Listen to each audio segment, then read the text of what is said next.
Hello दोस्तों, सबको नमस्कार और सब बढ़िया ज़बरदस्त। मैं आशा करता हूँ कि आप लोग सब बढ़िया होंगे, मस्त होंगे, ज़बरदस्त होंगे।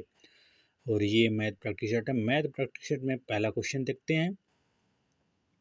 सबसे छोटा विषम भाज्य संख्या कौन सी है? सबसे छोटा विषम भाज्य संख्या किसको बोलते हैं? जो दूसरी संख्या से कट जाए उसको बोलते हैं भाज्य। और अभाज्य किसको बोलते हैं? जो खुद से कटती है वो उसको बोलते हैं अभाज्य संख्या बोलते हैं।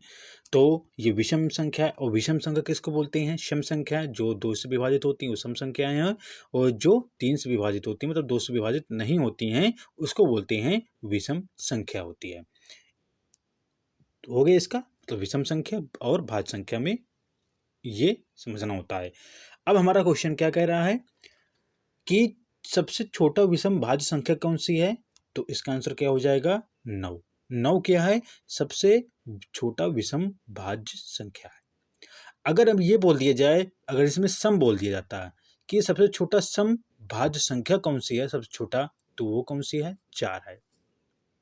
जो दूसरे मतलब दूसरी संख्या से 2 और 2 से कट रही है, ये 4 संख्या है, ये सम भाज्य संख्या है सबसे छोटी। तो इसका आंसर क्या हो जाएगा? सी नंबर सही है। अगला क्वेश्चन देखते हैं। क्वेश्चन कह रहा है ए से 1 से 10 के बीच सबसे छोटी एवं सबसे बड़ी अभाज्य संख्याएं होगी। तो 1 से 10 के बीच सबसे छोटी एवं सबसे बड़ी संख्या है अभाज्य कौन सी? अभाज्य संख्या वही जो दूसरे संख्या से नहीं कटती है, उसको बोलते हैं भाज्य संख्या। तो हमारा 2 8 8 कटता है, 3 7 सब छोटी कह रहा है, ये तो जो है 3 क्या हो जाएगा? ये सबसे बड़ी हो जाएगा। 2 7 है, 3 8 है, तो हमारा आंसर क्या हो जाएगा? 2 7 जो है ये सबसे छोटी, क्योंकि 2 भी क्या है? एक अभाज्य संख्या है। 2 संख्या क्या है? 2 संख्या अभाज्य संख्या के अंतर्गत आता है। अगर सम संख्या बोलता है तब उसमें आता है 2 संख्या सम संख्या है, लेकिन अभाज्य संख्या नहीं है। मतलब अभाज्य संख्या है अभाज्य संख्या है, भाज्य संख्या नहीं है। तो 2 और 7 सी नंबर सही है। अगला क्वेश्चन है 1 2 3 4 5 500 शून्यों, इनमें शून्यों की संख्या बताना है। तो इसमें देखो सिंपल बात ये होता है कि इसमें हम जानते हैं कि इसमें 5 संख्या ज़्यादा है। डिसाइड वही करेगा जिसकी संख्या 5 और 2 से बनते हैं शून्य, 5 और 2 से मिल करके उसके मल्टीपल से बनते हैं शून्य। तो हमको जो है 2 या 2 से भाग करना पड़ेगा या 5 से भाग करना पड़ेगा। लेकिन हमारा 5 बार बार आ रहा है, 2 4 इसके बाद 5 आएगा, फिर 6 आ जाएगा। इसमें जैसे 500 में 5 ज़्यादा है, तो हम जो है 500 में 5 का भाग करेंगे तो 100 आ गया है। फिर 5 का भाग करेंगे तो 20 आ गया है। फिर 5 का भाग करेंगे तो फिर 4 आ जाएगा। अब 4 से मतलब 4 कटेगा नहीं, तो ये हमारा आंसर लास्ट आ जाएगा। जब तक उसको काटेंगे जो अंश में है, तो उसको जो है जब तक काटेंगे जब तक कटेगा। तो इसको नहीं गिनते हैं, इसके बाद गिनते हैं 10 और 20, 120 और 4 24, मतलब 124 हो जाएगा। सी नंबर सही हो जाएगा। शून्यों की संख्या हो जाएगी 120। अगला क्वेश्चन है वह सबसे छोटी संख्या निम्नलिखित में से कौन सी होगी जब उसमें 3 2 3 4 5 6 से भाग देने पर शेष प्रत्येक हालत में एक बचे परंतु 7 से भाग देने पर शेष शून्य बचे। इसका मतलब है कि हमारा 6 5 4 3 2 का एलसीएम कितना हो जाएगा? 56 30 दून 60, एलसीएम कितना हो जाएगा? 60। अब हम जब हमारा हर हाथ में एक शेष बचता है, एक शेष बचता है तो 60 के प्लस 1 हो जाएगा। अब हमारा ये शेषफल एक बचता है, लेकिन 7 से जब भाग देते हैं तो 7 से भाग देंगे, तो जब हम 7 का भाग देंगे तो 8 7 8 56, 7 8 56, 56 के प्लस क्या हो जाएगा? कोष्टक में क्या हो जाएगा? 4 के 56 4 60 प्लस 1, तो हमारा जो आंसर हो जाएगा 4 के प्लस 1। तो अगर हम इसको जो जोड़ेंगे तो कितना निकल कर आएगा? 56 के प्लस 4 के। अच्छा, हमारा जो ये क्वेश्चन में क्या होता है कि हमारा जो है सबसे सिंपल निकालने का यही तरीका होता है कि हमने जो है 56 के जैसे हमने लिखा प्लस 4 के +1 लिखा है, तो हमारा जो है हम इतने से आंसर निकालेंगे, 4 के +1 से आंसर निकालेंगे, हम इतने से आंसर निकल जाएगा। तो जब हम एक के का भाग मतलब के का मान 1 रखेंगे तो 4 1 5, ये तो कटेगा नहीं। जब के का मान 2 रखेंगे, 4 दूना 8 1 9, 7 से कटेगा नहीं। जब 3 रखेंगे, 4 3 12 1 13, ये भी नहीं कटेगा। जब 4 रखें, 4 16 17, जब 5 रखेंगे, 5 चौक 20, तो ये जो है ये तुम्हारा जो है जब 4 का हाँ, जब ये जो है 4 के का मान 5 रखेंगे तो 7 रख 21 होता है ना, तो 4 पंच 20, मतलब 4 गुणे 5 +1 हो जाएगा, 21 हो जाएगा, तो ये 7 से कट रहा है। तो हमारा के का मान कितना हो जाएगा? जब हम के का मान लिखेंगे, के का मान कितना लिखेंगे? 5 लिखेंगे, तो हमारा आंसर हो जाएगा। तो हमारा आंसर क्या हो जाएगा?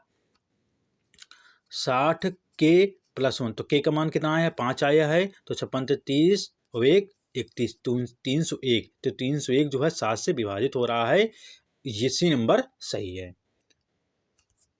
अगला क्वेश्चन है, सेब का भाव 20 किलो से बढ़ करके 24 प्रति किलो हो गया है। अब कितने प्रतिशत की कमी करें कि उसका खर्च स्थिर रहे? तो हमारा 24 से 20 हो जाएगा, उसका खर्च नहीं बढ़ा है। तो हमारा जो है कितने कमी हो रही है? ये 4 की कमी हो रही है। किस पर हो रही है? ये 24 पर हो रही है। तो 4 छंके 24 और गुणे 100 हो जाएगा, तो 6 हो जाएगा बटे में, और जो है 50/3 हो जाएगा। तो मतलब ये 16 3 48 2 50, मतलब 16 सही 2/3% हो जाएगा। बी नंबर बिल्कुल सही है। अगला क्वेश्चन है, एक आदमी अपनी आय का 24% मकान के किराए पर, 62% अपने परिवार का के खर्च पर व्यय करता है, शेष आय की बचत करता है। यदि उसकी बचत 6300 है तो उसकी कुल आय, देखो क्या होता है, आय कितना है? आय है मान लो 100% है।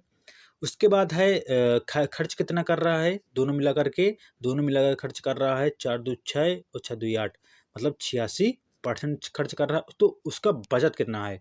14% का बचत है। जब 14% का बचत हमारे हिसाब से 6300 है, तो 100 का कितना हो जाएगा? तो 100 का कितना हो जाएगा? तो 7 दूनी 14 हो जाएगा, 7 नहीं 63, 900 हो जाएगा। और 2 से 5 50 कर 9 9 50 45, ये 4500 रुपये हो जाएगा। कितना हो जाएगा? 4500 हो जाएगा। सी नंबर सही है। अगला क्वेश्चन देखते हैं, किसी राशि पर 2 वर्षों के लिए चक्रवृद्धि ब्याज 40.80 रुपया है, साधारण ब्याज 40 रुपया है, तो प्रतिशत ब्याज दर ज्ञात कीजिए। तो 2 वर्षों के लिए चक्रवृद्धि ब्याज है 40 रुपये, तो हमारा जो है इसका अंतर कितना है? सीआई और सीआई का अंतर कितना है? 80 माइनस मतलब 0.80 है, और इसको हम माइनस दशमलव हटाएंगे तो बटे 100 लिख देंगे।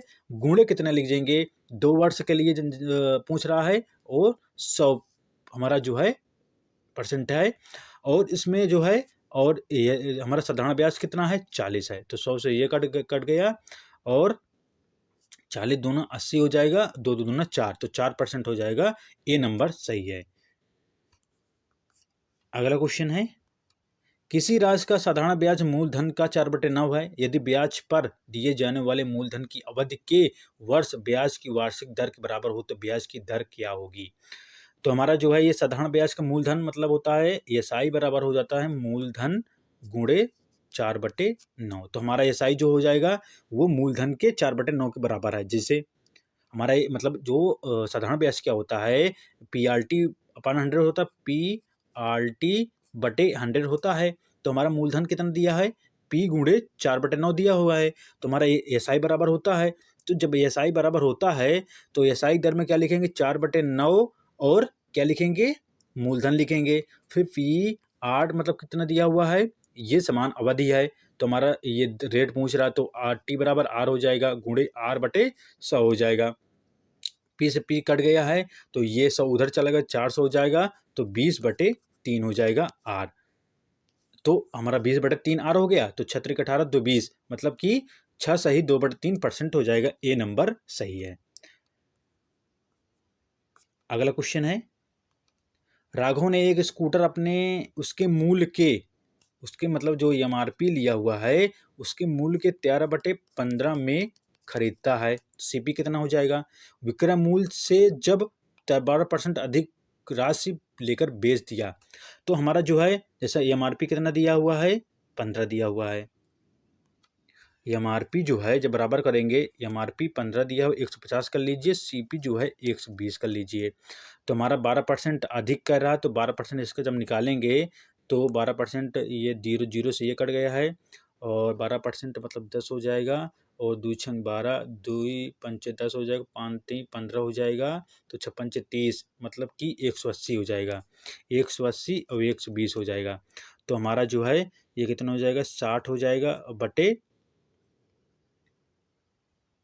कितना हो जाएगा, ये 60 हो जाएगा, और बटे 13 है ना, तो हाँ, तो ये 130 है ना, 130 ना, तो 50 ही हो जाएगा। तो 130 बटे ये हो जाएगा, 0 कट जाएगा, और जो है ये 50 हो जाएगा, मतलब 500 बटे 13 हो जाएगा। तो 13 × 3 = 39, और ये 13 × 3 = 39, ये 38 सही 1/3% हो जाएगा। सी नंबर सही है।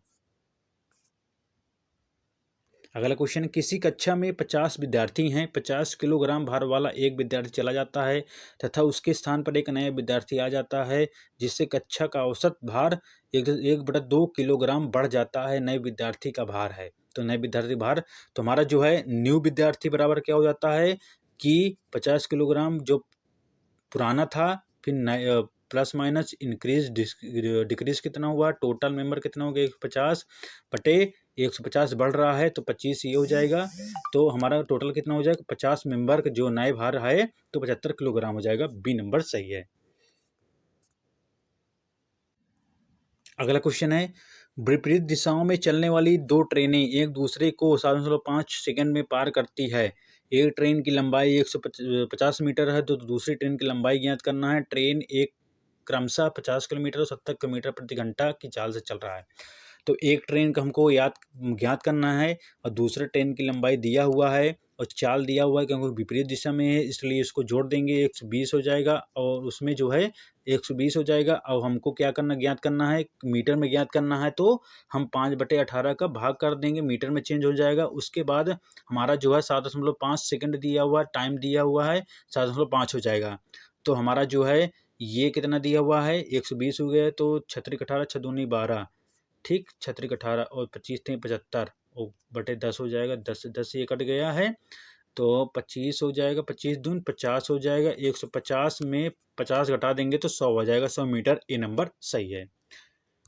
अगला क्वेश्चन है, दो स्टेशन ए और बी है, ये ए और बी गाड़ी 50 किलोमीटर की चाल से चलती है, अपने गंतव्य स्थान पर 10 मिनट देरी से पहुंचती है, और 30 किलोमीटर प्रति घंटा देरी से पहुंचती है। तो स्टेशन के बीच की दूरी सबसे सिंपल है, 50 गुणे 30 अपान इसका माइनस कितना हो जाएगा, 20 गुणे कितना हो जाएगा, दोनों माइनस कर देंगे तो 40 बचेगा, बटा 60 हो जाएगा। तो 3 दून 60 हो जाएगा, 20 दून 40 हो जाएगा, और ये 25 दून 50 हो जाएगा, है ना। तो ये 50 जो किलोमीटर है 50 ए और बी के बीच की दूरी 50 किलोमीटर। सी नंबर सही है।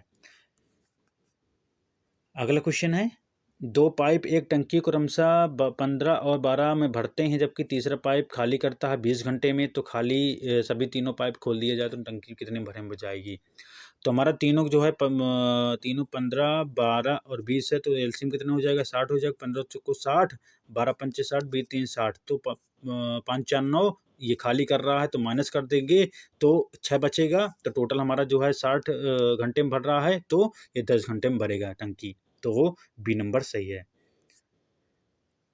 अगला क्वेश्चन है, ए कार्यखंड को 18 दिन में और बी 12 दिन में करता है, साथ में काम करते हैं, लेकिन 2 दिन पहले ए अपना कार्य समाप्त कर चला जाता है। तो कार्य समाप्त होने में लगा कुल समय कितना हो जाएगा।